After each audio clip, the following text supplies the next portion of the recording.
the crazy people that you're talking about and the people that want to take over, that's a very small percentage as well. So, I mean, who knows how it would, end up. It's something that's never been tried as well. But it's the power of bureaucracies. Okay. Homeland Security was the person who's in charge of Homeland Security elected? No, he was appointed. Right. And yet he controls they control an entity of 100,000 people, all with guns and all with the power of law behind them. I mean, never mind that. You look at how many you have agencies that make laws. I don't know. I don't know if you're familiar with there was a bill. I don't remember what year it was passed but I read it.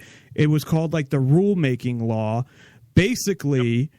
And this is one of the things that actually Mark Levin, I agreed with him on because I read one of his books about the Liberty Amendments or something, the Constitution. But so one of the things that he had pointed out was that Congress cannot give power to somebody else to make laws. Only Congress can make laws. Well, what they did was they passed this rulemaking bill and allowed all of these agencies essentially to make laws. Now, they can't just make any law that has nothing to do with their agency, but within a certain realm, they passed bills that allowed certain agencies, like the FDA, can declare a drug to be illegal. You know what a quick definition of bureaucracy is? It's government by desks. When you go into an office like the FDA or whatever, there's somebody at the front counter. That's one desk. They can't solve your problem. So then you go to their supervisor. That's another desk. They don't have the power to solve your problem. Then they go to the next desk. Eventually, you don't even know who's making the decisions. There's no point that you can actually get to and solve, and eliminate the problem because nobody's in charge. The regulations rule everything, and nobody even knows who created the regulations. Yeah, bureaucracy is the death knell of all freedoms. So real quick, I guess, because we're kind of over, but that's fine. But not over, like we're still broadcasting, but we're past the time. But that's fine. I don't care. But so we've kind of talked about this before. But what again, what do you do? And now when you're talking about it's a little different when like to me, non-compliance can work to an extent if you can get enough people and you're not dealing with the rest of the world. But now if you're talking about bringing in all of these refugees that are probably a lot of them part of ISIS that are going to be brought in on purpose via the U.S. government, then it's like, okay, you got things that, how do you even deal with that? So what do you do at this point? Well, that's really the thing about it is you can't control who comes in. Sure, you can call your congressman, and there's a good chance. Well, what I'm saying is that they'll on purpose, and I don't know what your thoughts are on this. Do you think that the U.S. government will bring in members of ISIS on purpose and do false flag attacks here to even take more power? Yeah. So then you have that as well. So what do you do at this point? I mean, you've got to be able to facilitate yourself as an individual. Well, I'm not worried about like them attacking me because obviously, I got guns, whatever. But I mean, you could be somewhere that could get blown up, I guess. And what are you going to do about that? But looking at that factor, because to me, if anything happens, if there's any terrorist attacks within the United States, it's because the U.S. government wanted them to happen. And I would bet, probably my life on that. Yeah, but you have to ask the realistic question. I'm being realistic here. One, can we even stop what the government does at this point? No. No, not. Secondly, what we can do, one, is get to learn and know your neighbors, and listen to them. We can't go out there like we're some conspiracy theorist nut. They're going to just shut us out, or they'll call the cops or whatever. But listen to them, see what they think. Pose these questions that some of them you're bringing to me tonight, and see if they have half a brain and can think about them and come up with a logical, rational answer saying, yeah, you know what? We really shouldn't be over there, and maybe we're the ones who are causing it. If you hear those things come out, then you know that somebody who's open to hearing, whatever. Right. Well, definitely. Go ahead, and then I'll say what I was going to say. The whole thing is, I don't see the United States being ever attacked per se. We might be militarized. We might be police state. But the real point is... Well, attacked by them, I think by attacking themselves. Like, yeah, but the point is that the United States people are going to be subjugated by money, by the banking system, by being impoverished and being forced into a thing. So if you can protect yourself so that you are not... that you have access to your wealth outside of the banking system, outside of the dollar, and in something that's tangible. And even if you had to get up and haul butt out of the country, if that it ever comes to that, then you can take your wealth with you. That's the thing about it is that the monetary system is changing. It's a battle between China and a battle between the dollar. The dollar is losing. The dollar is failing. This is why the U.S. is going to war. Europe is collapsing. This is why Europe is having revolutions. Catalonia voted to secede from Spain. Portugal the people voted in a socialist Marxist Are they allowing them to parliament in Catalonia? No. They're totally socialist anyway. That's why. Yeah. But in Portugal, they've they voted in a Marxist socialist parliament, and the president of the country usurped his authority and said, I'm not going to recognize this government, even though it was voted in by the people. So Portugal is on the thrust of revolution. Greece is already, having a lot of this, because of the refugee crisis and the austerity.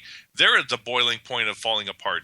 Germany, Merkel could be out of there any day. Well, yeah, I heard that they're being overrun. That Germany by Europe refugees, is falling apart. That they're yeah. And if the Eurozone falls apart, which is very very real chance of that, then all of these individual nations are going to seek partners that are going to be able to protect them. Most of them are going to go Russia. I think the reason that France was chosen is one, because they've got a bunch of radical Muslim immigrants living in ghettos in Paris and Lyon and all these other places that they brought in from Albania in the 1970s and only expanded with the Muslim immigration, whatever. These guys are the ones who have the guns. These guys are the ones who could take down the police anytime they want in these ghettos. So France is already toast. That's why it's easy to bring about homegrown terrorism in France. This is why you're not seeing it in Germany. That's why you barely see it in London, and you saw it in Spain one time. But France is the big point. All of these are falling apart. France wants to move into Russia's camp, and so these terrorist organizations that are controlled by the intelligence agencies can pull up a terror attack anytime they want in Paris. Right. So the world is breaking apart, and it's will they try to do another one because they're going to join with Russia, or are they going to just give up on them? They did Charlie Hebdo. They did the largest fine against a bank in history, $9 billion against BNP Paribas. The CEO of Total Oil was killed on a runway just outside Moscow. Yeah, but so... And then we have this. And you're saying that, obviously, that the French president and the French government knows that ISIS is run by the U.S. government? Oh, I'm sure, but the thing about it is Hollande has an 11% approval rating. Their elections are coming up early next year. Marine Le Pen, who is a radical socialist, is way ahead in the polls. So what do? You have a terror attack where Hollande gets the opportunity to act like he's a strong leader. Think about it. He already declared war on ISIS immediately after this. So this is also a way for the U.S. to help Hollande, because Marie Le Pen has already said that she will pull France out of the European Union if she comes into office. So the U.S. can't afford for France to get out of the European Union and out of their control. So this terror attack is also a way to prop up Hollande and make him look like a strong leader to save his next election. But, see, there's so many geopolitics going around here. You can't put them into a box. But they also right away martial law. How are the people going to react to that? There's going to be some people that say, well, that's a good thing because we need security. But then you're going to have a certain amount of people say it's not. Is the way to do it. Think about it. The city of London, the entire city of London has cameras in every they're from what I heard with London is they're the biggest surveillance city in the country. I mean, in the world. And I think right behind them is New York. Bingo.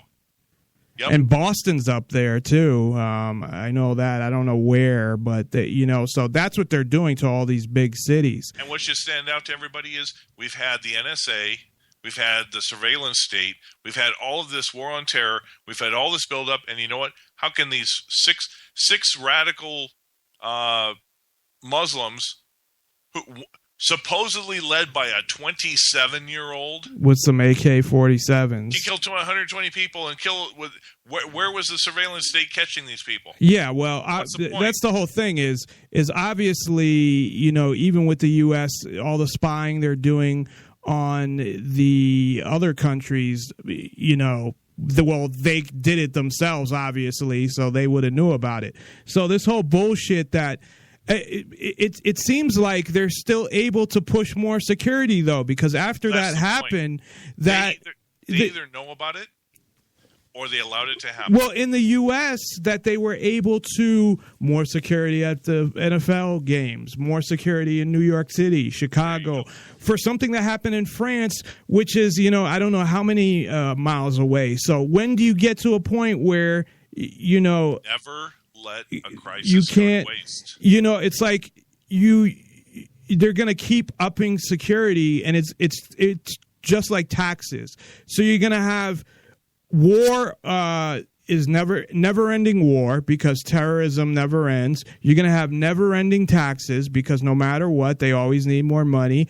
Never-ending security because no matter what, there's always going to be new technology. They'll think of new ideas, new things to do. And they're going to control every aspect of your life. You know how Hollywood in the movies desensitizes people by showing them what's going to take place? It's like the powers that be has to tell people in some fashion what they're going to do before they do it. Remember the movie Captain America, Winter Soldier? Yep. Hydra, when the old... It's ISIS. Hydra... The old doctor who was from the first movie who was put into a computer, he said, Hydra learned that you can't impose order by force, but instead we created chaos everywhere, and eventually people will beg us to give up their liberty for security. Right. And that's what's happened. Well, these things over time, fear, intimidation, and people then are willing to accept their slavery. It's like what America did. What America did was totally different than like you look at Nazi Germany. Even though essentially, and there's a good book by Jim Marrs, I don't know if you read it, The Rise of the Fourth Reich, which is basically the importation of. See, and that was kind of what Captain America was. It was that part of that Operation Paperclip. So essentially, Hitler may have died, but the National Socialism it was alive and well, and they just imported it into the U.S. And they learned that, look, you don't do it the same